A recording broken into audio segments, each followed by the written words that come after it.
channel. We're now going to discuss the Emilia Grand Prix. Slightly hotter than qualifying was the first note I made, so there was going to be a bit of a discussion regarding tyre deg, which meant that throw it off the C6 again. Already. Yeah, if you've listened to the qualifying discussion, C6 was always going to be pointless, but when it was slightly hotter, it was going to be.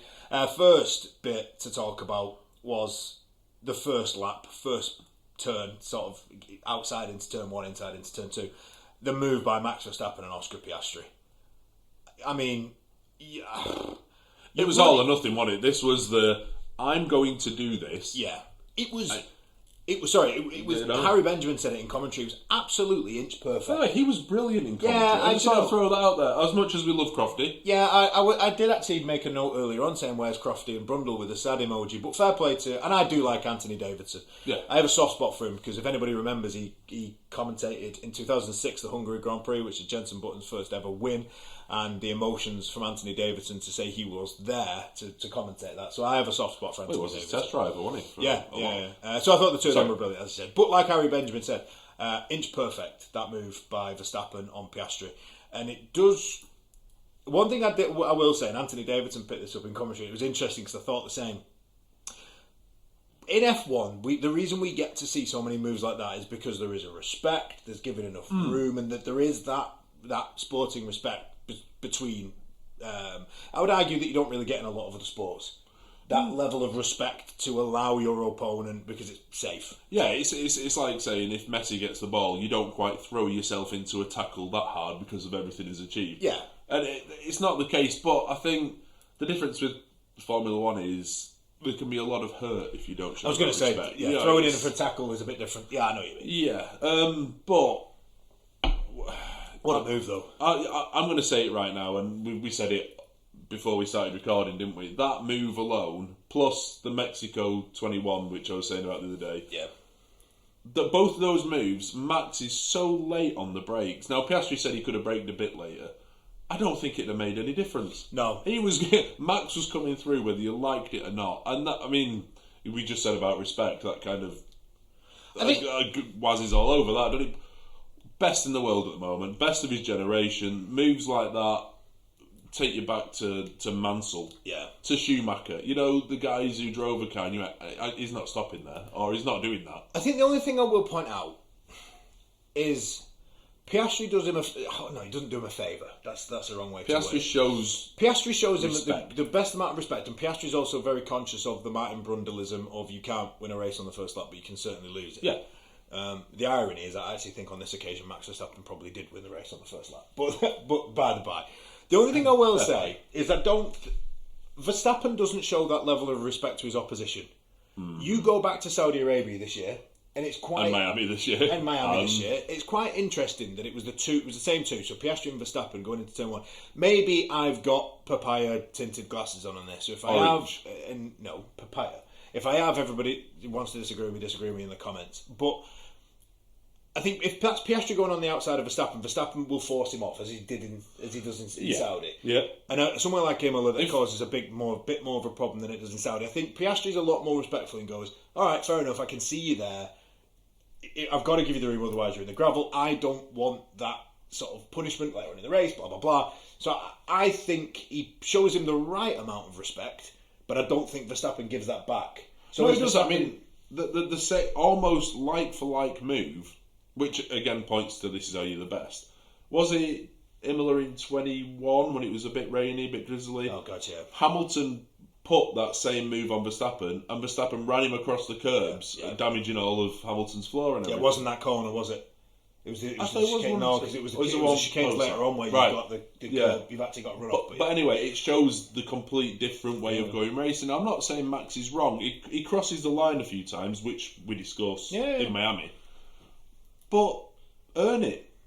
That's the point. I'm not saying it's that his fault. I'm just saying because does that then mean Piastri's too soft in giving him that level of respect, or is Verstappen too I don't know what the right word is for this, but I don't want to say too hard because this is going on the internet. I don't want to be the man who says is Max Verstappen too hard.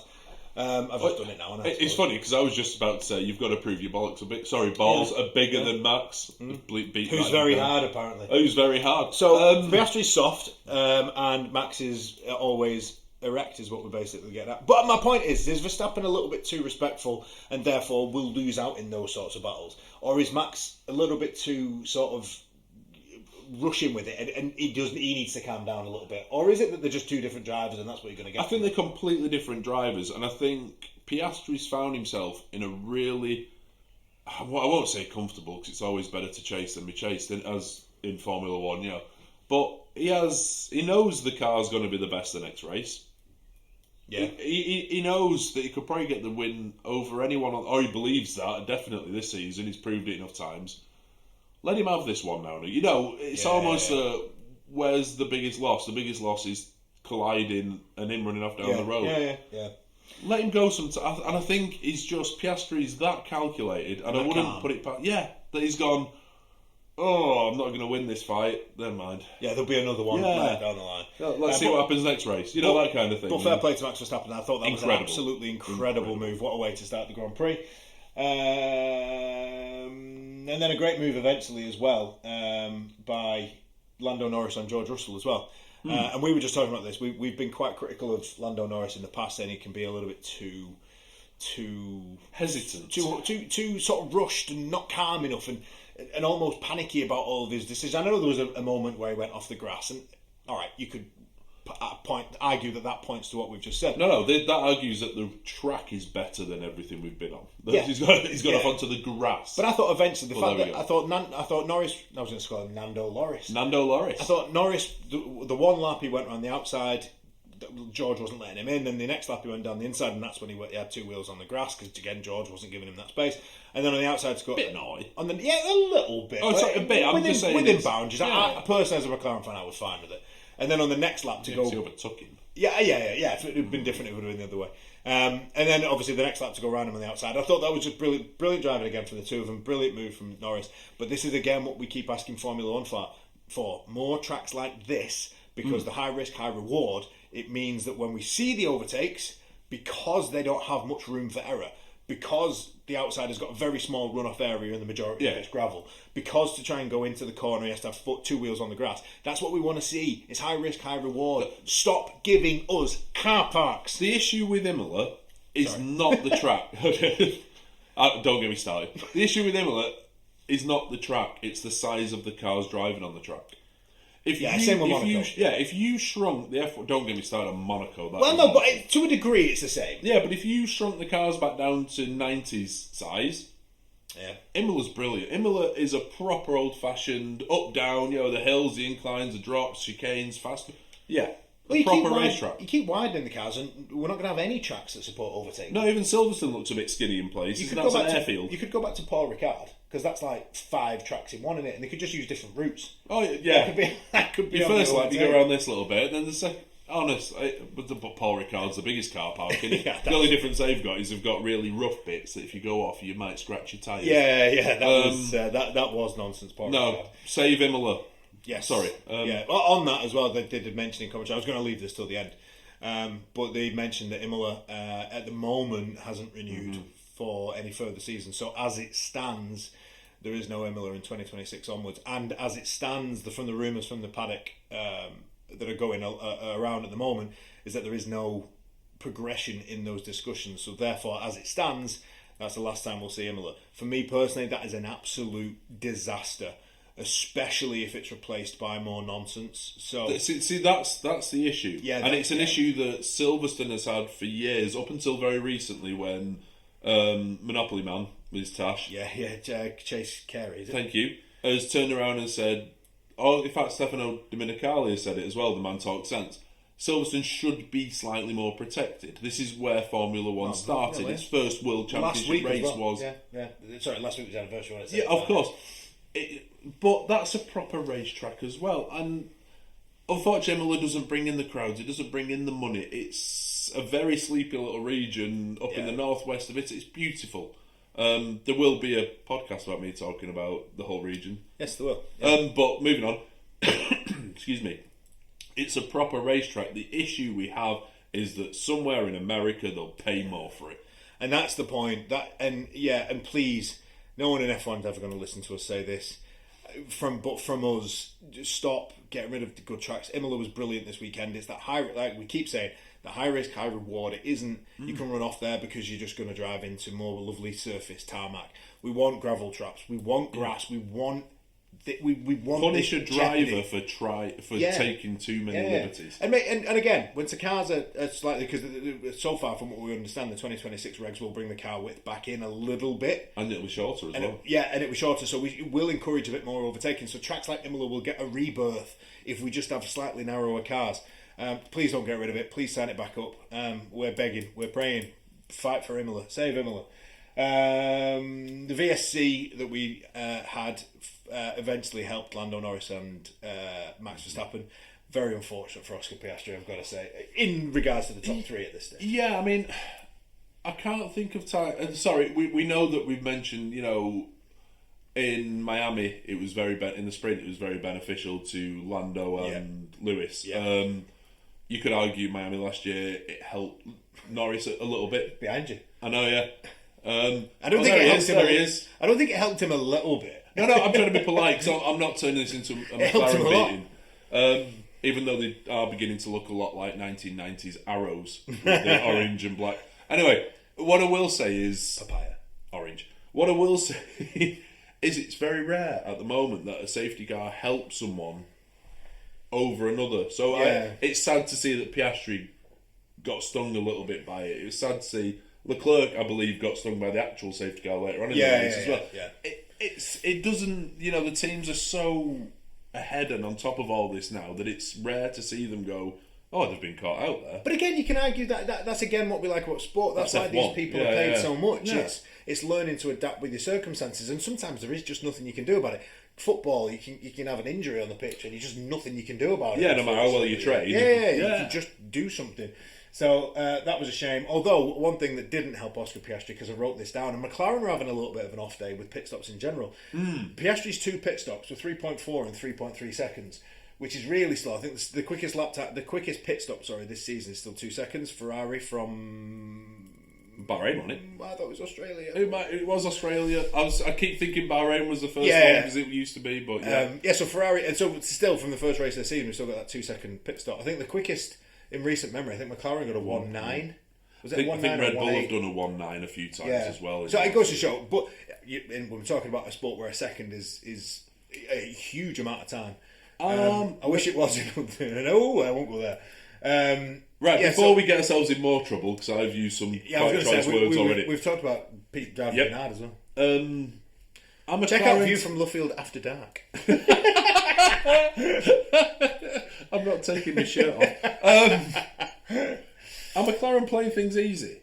And I don't mean that in a bad way, but they have this huge car advantage, one that we haven't seen since Red Bull. Or McLaren. Since last year. Or Ferrari before. Well, there's always one. But are McLaren using this to benefit? Yeah, it was the 3.3, 3.4 second stop for both of his stops, wasn't it? Yeah. They're still fast enough to make that up. Is this the belt and races? But my point is everything has to just go right. That's my point, and I think the thing is with when you feel so hard done by the VSC letting you down so much. If you then your 2 pit stops are 3.4 and 3.3 seconds, that's arguably 2-3 seconds that you've lost yourself. Yeah. You know what I mean? So that's 2.7 seconds in theory slower than the fastest pit stops we've seen this season. 2.5 seconds is a long time in Formula 1. So I understand. I have sympathy for Piastri, but the whole team's got to look at it and go. And the one thing, to answer the question that you've just had, the one thing that worries me as a McLaren fan about this season, the car is absolutely magnificent. I think the 2 drivers are absolutely out of this world. I think in Andrea Stella they've got a fantastic team principal. You're welcome. I think in Zach Brown they've got such an incredible person at the top. My worry is that I still think there's a lot of. We'll go back to. We'll touch on what happened at the end of the race in a minute. But my worry is there's still quite a bit of inexperience, maybe indecision, maybe about some of the strategic options. I still think they're missing a trick. Red Bull, when they were dominant, got everything right. Mercedes, when they were dominant, got everything right. Ferrari, we're going back to 06 maybe, but when they were dominant... Yeah, the Braun and Schumacher time. My only worry is with McLaren is that, and I think that makes it more exciting for everybody else because it gives Verstappen's still in there. I think if McLaren had every single thing 9 out of 10, 10 out of 10, everything across the entire team, I don't think we'd even be talking about maybe Verstappen. No. Regardless of how good he is. I just feel like there's a couple of little tricks that McLaren are missing over the course of a race. Had they been forced to do it then? Are Red Bull able to put... Sorry. Is Max Verstappen able to put that much pressure on every so often? Yeah, because you look at Piastri's pit stop. I still think Piastri's first stop, I still think that was early. I think that was ridiculous. It was. And I think they tried to do it to catch Red Bull out because the undercut's quite strong at it's very strong. Imola. Yeah. So I think they've tried to catch him out. And they just didn't pay attention. But Red Bull just weren't and I think that's the problem. Max hurry up a bit. That was all. I think the problem you've got though is that Red Bull have been so dominant. No matter how bad that car is, they still have that bull. It's still the blue car. They've still got a 4-time world champion driving it. So there's still all this stuff that you see, and still, for want of a better phrase, McLaren will still be nervous about that being the person that's chasing them. Oh, yeah, of course. I mean, sorry, I've just cut in on what you're saying, but it's the same argument as when Senna used to drive. Brundle always says, if you saw that Marlboro livery and that yellow helmet coming at you, it threw you off your game. Yeah. And I'm sure Max Verstappen has that, with the bright yellow nose and the... When that Mercedes wasn't great the last year or two, you're still being chased down by that Mercedes with number 44 on the back. On the fluorescent purple helmet or yellow or whatever he had on. You'll still think, crap, that's a 7-time world champion. Absolutely. Verstappen will still carry that gravitas, and I do think there is a lot in McLaren of the whole... Yeah, the constructors last year, that's fine. But I do think they'll look at it. I think there's still maybe a little bit of... Yeah, maybe nervousness. I do think Red Bull will still make him nervous. I think so, and they've got the constructors over the line now, and there's every guarantee that they're going to get this over the line again this year. Yeah, it's just the drivers that I think will be. Drivers, they don't have the experience, and I don't think they want to dictate which one... They'll win the constructors. They'll win the constructors based on the fact that the car's the best car, and the two drivers, I've said this before, are the two best drivers. I think the combination of driver one, well, not in this order, but driver one, driver two, and car, that's the best by a million miles. Is driver one number 81? No, what I'm saying is one driver, two driver, old number. What my point is two drivers in a car, that's the best combination. Yeah. Ferrari have probably got the best two drivers based on what they've achieved, but then the car's abysmal. Yeah. Red Bull. Oh well, we'll pick up on this in a minute. Yeah. Red Bull have got a fantastic driver. And a bit of a crap car, but the second driver's okay. You've got, you know what I mean? You've got second driver's still a downgrade on last year's second driver, which is the bit that we keep. Yeah, and the car's a massive downgrade. So McLaren are the only ones I feel like everyone's got slightly better. Probably Norris is the only one who might have dropped a little bit because of what we're saying with him messing it up in qualifying. Well, you say that, but this race, he absolutely he pulled himself back. A little bit naughty from Tsunoda not giving enough space to Carlos Sainz on lap 34. Yeah, and they weren't even in the same race. No. Sorry, I know that sounds very flippant, but Sainz was leaps and bounds ahead this week. A little bit naughty. Unsafe release for Charles Leclerc as well. No. Next. Settles that. Piastri not pitting under the second... This was interesting, actually. When the safety car did come out towards the end, Piastri not pitting under the safety car. But Lando Norris did, and that then eventually brought out what we sort of thought would happen. I'd like to know how much driver input was on the decision. I would. Yeah. I mean, you can speculate, but... Well, you heard Leclerc as well saying, I don't think we'll finish we'll finish this race on these tyres. Why are we not taking a chance at least? Let's take a chance, at least let's take a chance. And Leclerc was all but ignored. Well, in fact, he was ignored. He was, but I think Ferrari, in the position they were in at that time, were licking the wounds and sprinkling a bit of glitter on the old turd. I wondered where you were going. No, you know what I mean? It'd been a rough weekend, and they were coming away smelling of roses somehow, even though they fell in a pile of Ferrari. But you know what I mean?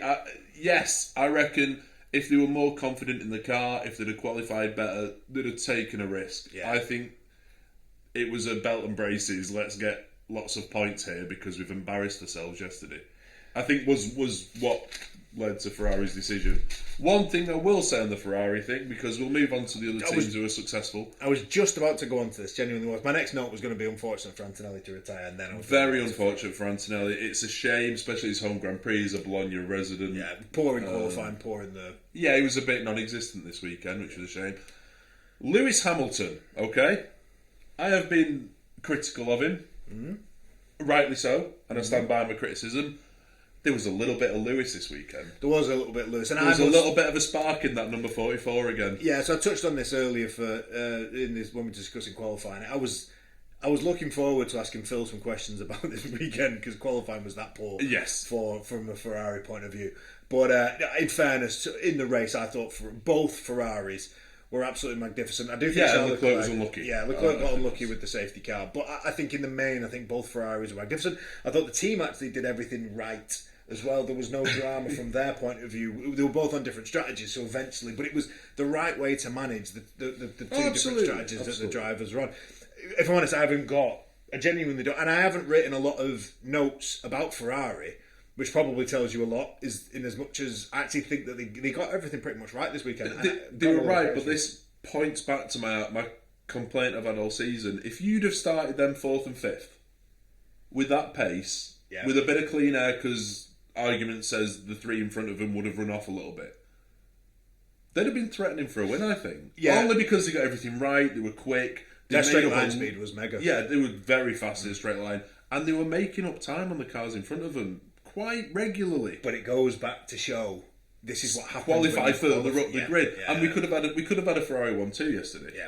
Sorry, very wishful thinking. I'm not writing off the McLarens. I'm not writing off Manchester. But with the safety cars and the VSCs that were in there, you call them things right. And I know we said earlier that Leclerc got unlucky, but you call them things right, and all of a sudden you're in a position that I don't want to say you shouldn't be in. But you can't be involved in that sort of discussion for the 5th and upwards if you're not qualifying in the top 5. It worries me for next weekend is that the car pace in race trim is possibly the second best car at the moment. Yeah. Sorry, from Imola. I know. Yeah, well, we did say they were Mercedes, terrible. Didn't we? Yeah, this weekend it looks like Ferrari have got the jump on Mercedes in race trim. The problem is you can't start that far down, especially with the next Grand Prix being in Monaco. I mean, I'd have almost, if Ferrari had sorted out, the qualifying issues, I'd have had a flutter on Leclerc or Hamilton around Monaco. Yeah, there's something about them. Well, Leclerc obviously knows it very well. Hamilton's always had a relatively good record in Monaco as well, so you wouldn't be you wouldn't be laughed at. You would be by me. You would now because we're not going to get to Q3, and that's the point. Your qualifying pace is just absolutely non-existent. And in the race, massively. Was it Hamilton 5th in the end? 4th, wasn't he? Was he 4th? So I must admit I haven't written it down. They will 4th, mate. They will be on the screen. And closing on Piastri in the end. Yeah, but he didn't get him, did he? No, he didn't, because we started off in a different postcode. We started at Monza, not Imola. Sorry, there we go. Ferrari, incredible comeback.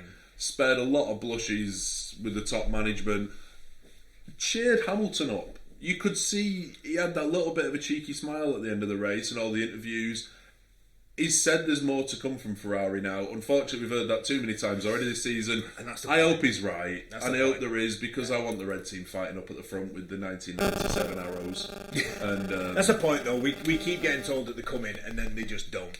Yeah. So let's hope they do. But a great result, absolutely class. Hamilton looked comfortable and showed that even if he's 40 years old, when he's comfortable, he's quick. Yeah, fair play. Both of Ferraris, but specifically, like Phil said, specifically Hamilton, I thought he was brilliant this weekend. I also thought sorry, go on. I was just going to say, we picked up on this, didn't we? Was it Room 101 or the one before, where if you do something naughty, sort it out yourself on track. Perfect proof of this with Leclerc yielding to Albon. Yes, he should have done. And as soon as it came up for investigation, Ferrari went, let him through. Yeah. Perfect. There is no need for the FIA to get involved. It's still racing. Right decision. I felt a bit for Charles because, of course, I do. I'm Charles fan. But that's how we go racing. It's the right thing to do. And again, you wouldn't. We mentioned this earlier with the respect thing. You wouldn't expect in football, if you fouled someone, for the defender to pick up the ball and go, "Sorry, mate, that was a free kick." Yeah, it wouldn't happen. But at the same time, that's how you race. That's how you keep each other safe. It's a respect that the sport has, and fair play. I thought again, but like I said, I don't think anything. There's nothing I can point out this weekend from Ferrari to as a criticism. I genuinely can't. Sorry, from the Sunday. Yeah, from the Sunday it was well executed. Yeah, no, it was. Performance. And even in practice, they showed. I didn't see it all, but I saw bits of practice, and they showed that they had that good race pace. Interesting. Hamilton's been quicker than Leclerc all weekend. Yeah. Sorry, I know qualifying Leclerc was 11. Picked him, but very minimal. And I know Leclerc was ill, wasn't he? Because he didn't make the Thursday press conference, media day. Yeah. So you don't know much else of it, but hopefully Hamilton's getting comfortable now. Hopefully he can show us why Ferrari broke the bank and got rid of Carlos Sainz, which is yet another rant that I don't have time for today. But why? Speaking of Carlos Sainz, fair play to both Sainz and Albon, because I thought Williams again this season, this is what we want to see. Williams, I thought, were impressive again. They had some good couple of fights with both the Ferraris during the race, but I just thought the Williams were... I have a question for you on Williams. Just purely because we actually think of things to talk about sometimes rather than waffling. Do we? No. Have they stopped development on the car too soon? Because they've openly said, that's it for 25 now. This is the car we're going to finish the season on. Barring specialist wings for Monza. I think it's too easy to answer that. Too early to answer that question. And do you know why? I think depends on how they turn up next year. Yeah, but I also think it depends what everybody else starts to do now. So let's say, for instance, Ferrari come out after this triple header and say, right, we're not concentrating on the 2025 car. If Red Bull come out and say we're not concentrating on well, they might haven't started to. No. But if everybody eventually, if by the time we get to say Hungary, every team has stopped concentrating on 2025, I'd say no, it's not too early. But if we're going into the second half of the season and your McLarens and everybody else who are all right fighting for championships, but if they're still working on it, and if Williams lose fifth place to someone else who's continued, they've ballsed up. So that's what I'm saying. But your argument says at the moment Ferrari are vulnerable.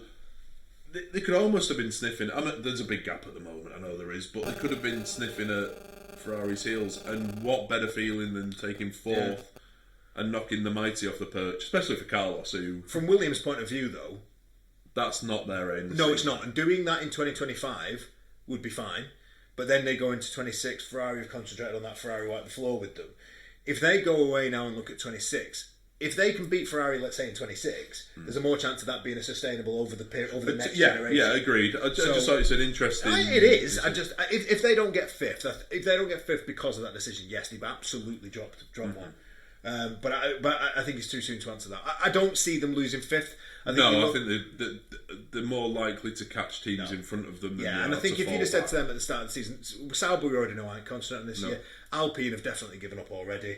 Well, I don't know. What one Alpine driver hasn't, the other one isn't in the car long enough. I think in producing the car, I think they're just going to spend all season just... Aston Martin never turned up this season. No, they didn't. And to be fair, we just praised them for qualifying in the race. They were absolutely abysmal again. As were Mercedes, by the way. Yeah, that was a non-existent race for him. Toto won there.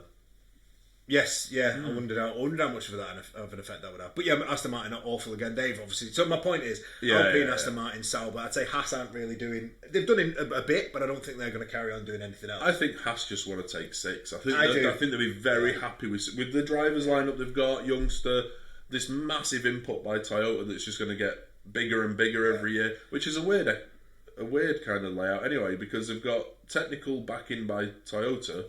They have a workshop in Maranello, and they buy as many bits as possible they're allowed to do from Ferrari. So that's... I think the interesting thing will be, I think, when you look at finance, I think I'd want Williams to finish 5th and Haas to finish 7th, just because they're not as financially backable.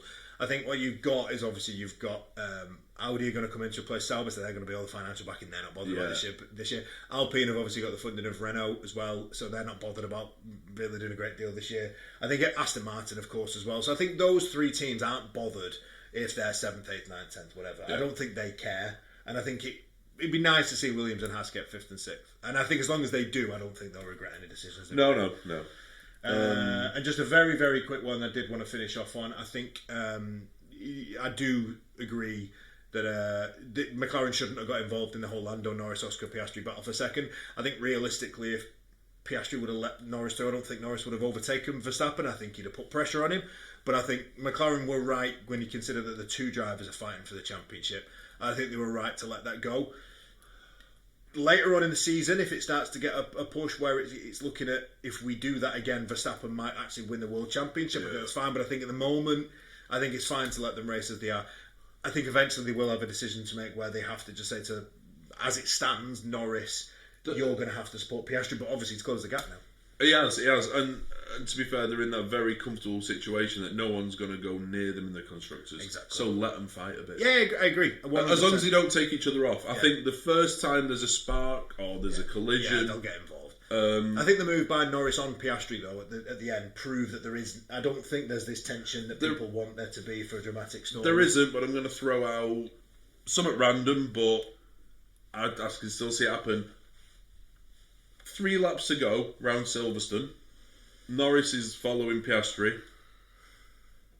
He has a look up the inside. There could be a collision. You know there could be a collision there because Norris will not yield if he thinks he's got a Silverstone win, and Piastri knows that's to his advantage as well because he's a clever sod who will decide that Norris wants this too much. And you know for well, Iceman version 2, who's in, and that's will push him to the limit. I just think there's quite a few interesting dynamics but that could happen. I do think there's ways that McLaren can manage that. I'm not saying that they say to Oscar, look, let him have it because it's Silverstone, but I think there's ways that they will. I think you could start boxing them cleverly, like Red Bull were very guilty of at times. I agree. You box them so they don't spend much time next to each other on the track.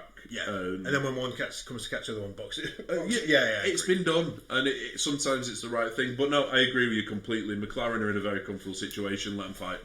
And as long as there's no naughties, and that's where Zach will have to. No naughties. You heard it here first. Okay, so very quickly before we wrap up. Predictions. So for those of you who remember what we said at the end of the Miami and Room F101, Phil's not happy because I said it would be Verstappen. So a point to me, yay. So that now makes a score 2-1 to me. I was 1-0 down and I'm 2-1 up. So only because you did the stupid rollback rule. And I do, because I changed the rules to favour me. Okay, so going into Monaco, this is going to be an exciting Saturday and an absolutely abysmal Sunday. Phil won't be with us for next week. No, I'm going to go and spend a bit of time on holiday with the family. So we've got the most perfect stand-in, no pressure at all for the guy. Phil Egan's going to stand in for us. So it's a Phil for Phil. It is a Phil for Phil. He's backed us from the start. He's been mega. He's done a lot of the graphics work for us, and he knows his stuff. So he'll probably be better at doing this than me. Yeah. So for next week, Phil will be doing Phil's prediction, which is good because we don't have to change any of the graphics. It can still say @v Phil. I will be doing the prediction for Monaco. Yeah. So for Monaco, I go on. Well, I can't pick Piastri. No. I think Norris might find a wall because he puts himself under pressure. I think Max has got this. I feel like we're going to swap here because I was going to go Piastri. Because you agree that Norris could... I do. I can see Norris in a wall. I can see Norris starting 11th or 10th or something like that. I think Saturday will be what trips him up again. Yeah, I do. I think if he can qualify pole, well, it's Monaco. If he's pole, he'll win. But I don't see him getting pole. I can see Max getting pole or Oscar. So I'm going to go Oscar Piastri. I'm going to go Verstappen, although I want 3 points if any of the Ferraris make it to a podium. No, because that's not the rules. You can't change the rules, I can. Right, well, there we go. You heard it here first. So thank you once again for joining us. Next one, like I say, Phil won't be here, so have a good holiday. Enjoy yourself. And we will see you, me and Phil, other Phil, we'll see you to review Monaco. So cheers for joining us.